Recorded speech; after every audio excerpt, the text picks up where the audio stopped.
Sería un ingrato si no te adorara.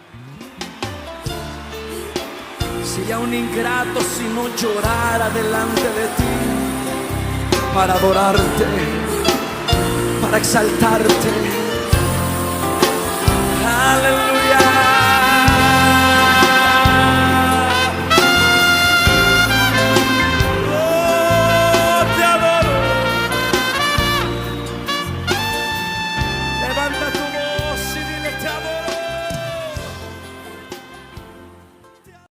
La blasfemia contra el Espíritu Santo, hermanos, según la enseñanza cristiana, es un pecado imperdonable que implica la oposición persistente y consciente a la obra del Espíritu Santo.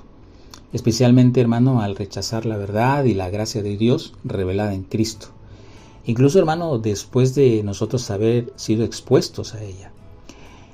No se trata, hermano, de un simple error o un pecado ocasional, sino que es un estado de dureza de corazón que rechaza la verdad y se niega al arrepentimiento. La blasfemia contra el Espíritu Santo, hermano, es un tema que ha generado mucha, pero muchísima discusión y reflexión en la teología cristiana. Este concepto se menciona, hermano, en los evangelios, específicamente en el libro de Mateo capítulo 12 y versículo 31, en el libro de Marcos capítulo 3 y versículo 28, y en el libro de Lucas capítulo 12 y versículo 10. En el contexto, hermano, del Nuevo Testamento, la blasfemia contra el Espíritu Santo no es otra cosa, o se refiere, hermano, a la oposición deliberada y consciente de la obra del Espíritu Santo durante el ministerio de Jesús. Los fariseos y otros líderes religiosos, ni más ni menos, hermano, acusaron a Jesús de realizar milagros por el poder de Belcebú, hermano. Imagínense, hermano, qué herejía tan grande. O sea, cuando nosotros vemos, hermano, esta acusación, no solo, hermano, era un ataque a la persona de Jesús, que ya era grave para mí, sino también era un rechazo de la obra del Espíritu Santo que estaba operando a través del Maestro. Vamos a leer el texto. Acompáñenme al libro de Mateo en el capítulo 2 y versículo 22 para ponernos en contexto con esto que estamos hablando acerca de la blasfemia contra el Espíritu Santo. Vamos a leer en Mateo capítulo 2 y versículo 22 y dice así: Entonces fue traído a él un endemoniado, ciego y mudo, y le sanó, de tal manera que el ciego y mudo veía y hablaba, y toda la gente estaba atónita y decía: ¿será este aquel hijo de David? Mas los fariseos, al oírlo, decían: Este no echa fuera a los demonios, sino por Belcebú, príncipe de los demonios. Sabiendo Jesús los pensamientos de ellos, les dijo: Todo reino dividido contra sí mismo es asolado, y toda ciudad o casa dividida contra sí misma no permanecerá. Y si Satanás echa fuera a Satanás, hermano, contra sí mismo está dividido. Mira, hermano, qué clase magistral, hermano, de exégesis les está dando, hermano, a la ignorancia de los fariseos. Sí, porque ellos lo comenzaron a acusar diciendo que las obras que él estaba haciendo no lo hacía con el poder del Espíritu de Dios, sino que lo estaba haciendo, hermano, a través de Belcebú. Fíjese, hermano, tamaña ridiculez, hermano.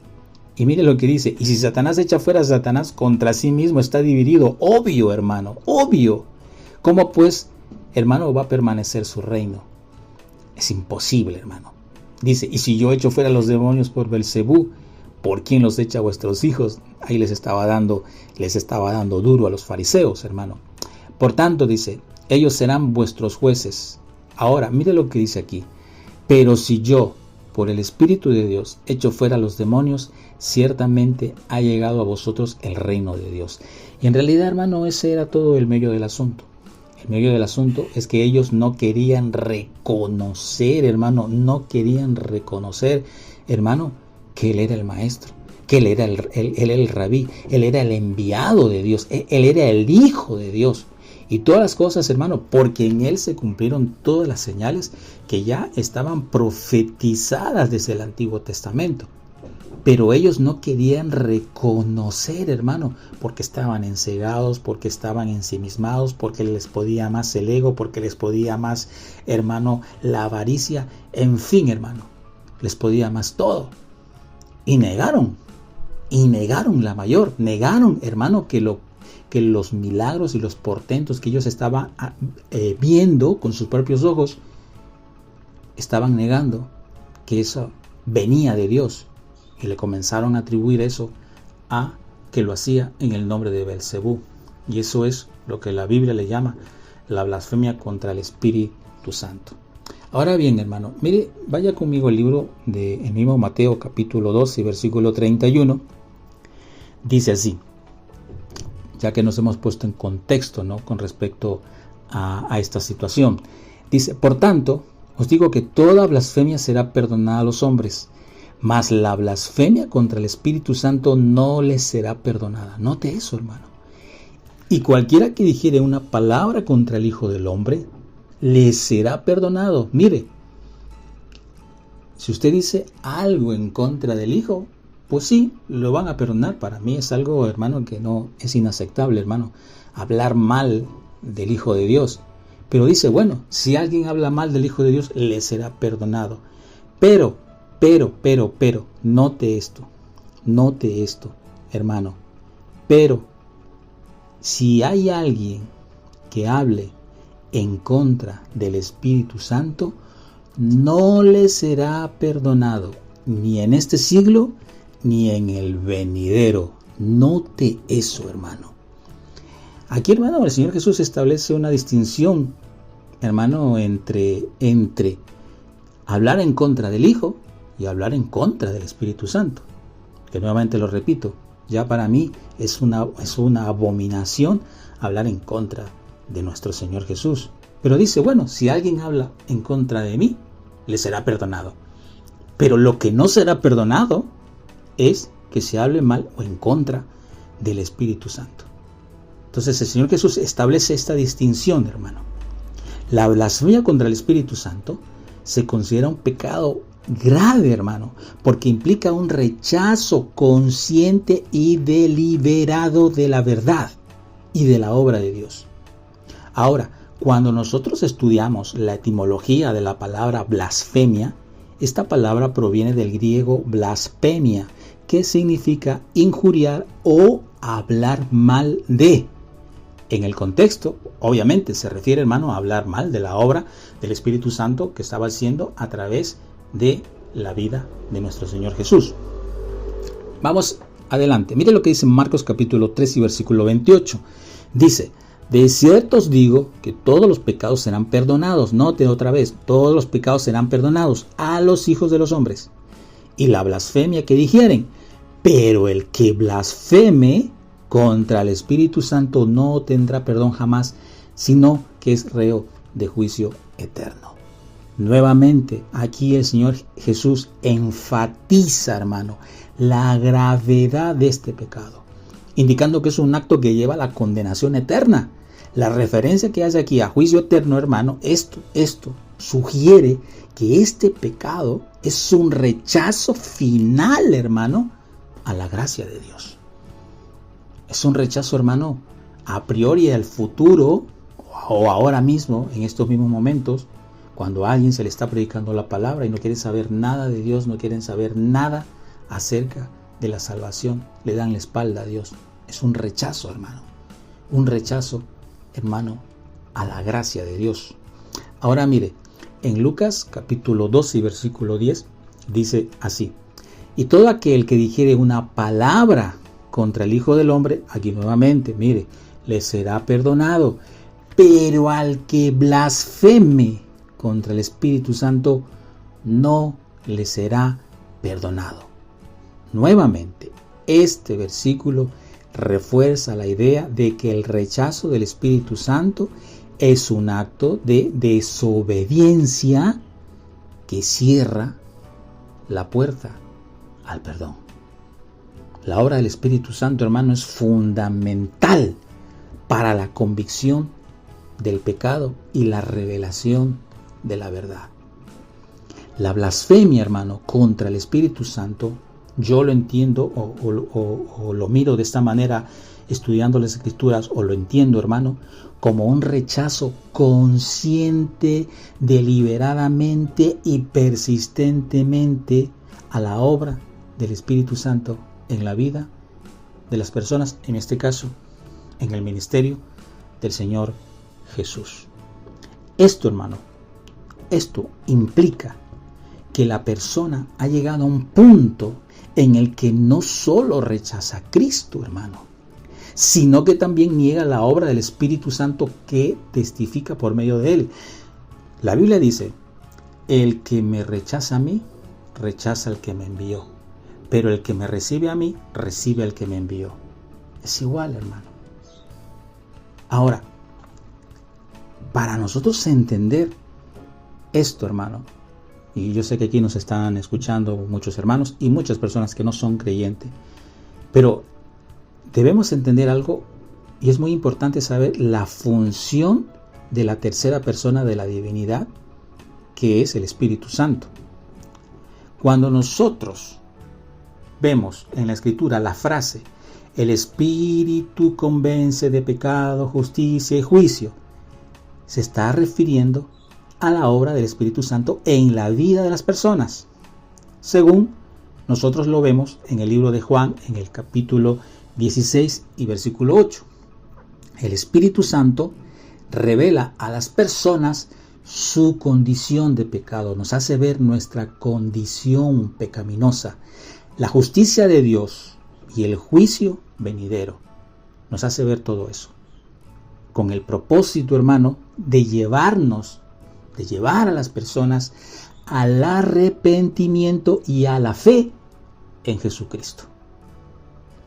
Ahora vamos aquí a ver un poquito en detalle, hermano, la obra que hace el Espíritu Santo, cómo Él se manifiesta. Y Él se manifiesta de la siguiente manera. Número 1. Convence al hombre de pecado.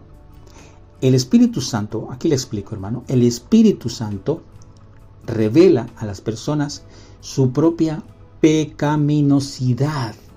Nos muestra que somos pecadores y nos muestra que tenemos la necesidad inminente de un Salvador. Nos muestra, hermano, que estamos separados de Dios por el pecado y que las obras que nosotros podamos hacer, hermanos, no son suficientes, son insuficientes para nosotros poder ser aceptos delante de Dios. Eso es lo que hace el Espíritu Santo en nuestra vida. Número 2, nos convence de justicia.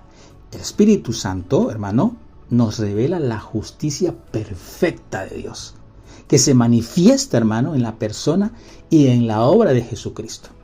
Nos muestra que la única forma que nosotros podamos ser justificados delante de Dios es, hermano, es exclusivamente a través de la fe en Cristo y de su sacrificio en la cruz, por medio de ese derramamiento de sangre, hermano,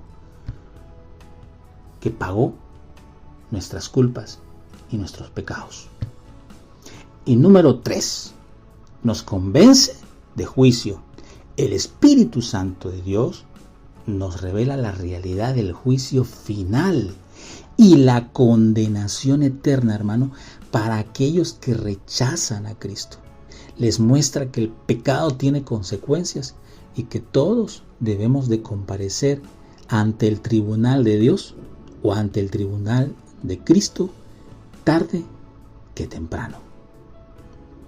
En resumen, hermano, y ya vamos concluyendo también, la obra del Espíritu Santo en la convicción de pecado, justicia y juicio es fundamental, hermano, para nuestra salvación, ya que nos prepara nuestro corazón para poder recibir a Cristo como Salvador y para poder experimentar la reconciliación con nuestro Padre, con nuestro Dios.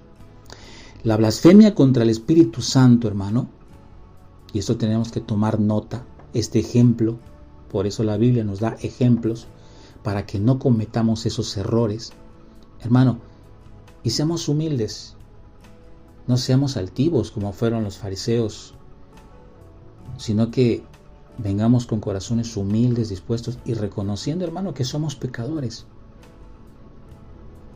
La blasfemia contra el Espíritu Santo, hermano, es un rechazo obstinado y consciente de la verdad y la gracia de Dios, manifestada a través de la obra del Espíritu Santo, que nos lleva o que lleva a muchas personas a un estado de negación, como lo hicieron los fariseos, al ver los portentos y los milagros que el Señor hacía por medio del Espíritu Santo. Lo negaron y por lo tanto, hermano, fueron imposibilitados de recibir, muchos de ellos, el perdón de Dios. Hubieron sus excepciones, obviamente, hubieron sus excepciones. Ahora bien, hermano, la blasfemia contra el Espíritu Santo es un tema muy serio que nos invita a la reflexión, y yo los invito a que ustedes reflexionen, hermanos, sobre esto, sobre este tema, sobre nuestra relación, hermano, que nosotros tenemos como humanos hacia la obra divina de Dios. Es un recordatorio de la importancia, hermano, de reconocer y responder a la obra del Espíritu Santo está haciendo en nuestras vidas. La advertencia de nuestro amado Señor Jesús sobre este pecado nos lleva a ser sensibles, hermano, a la voz del Espíritu y a no endurecer nuestros corazones ante las verdades de Dios escritas en la Escritura. Así que, hermano, pues hasta aquí este pequeño mensaje, esta pequeña enseñanza, y simplemente pues hacerle la invitación para una próxima oportunidad, si el Señor lo permite, y como lo decimos siempre por aquí, que el Señor los bendiga grandemente y ya nos estaremos viendo muy pronto. Bendiciones a todos, bye bye, que Dios me los bendiga siempre. Sería un ingrato si no te adorara. Sería un ingrato si no llorara delante de ti para adorarte, para exaltarte. Aleluya.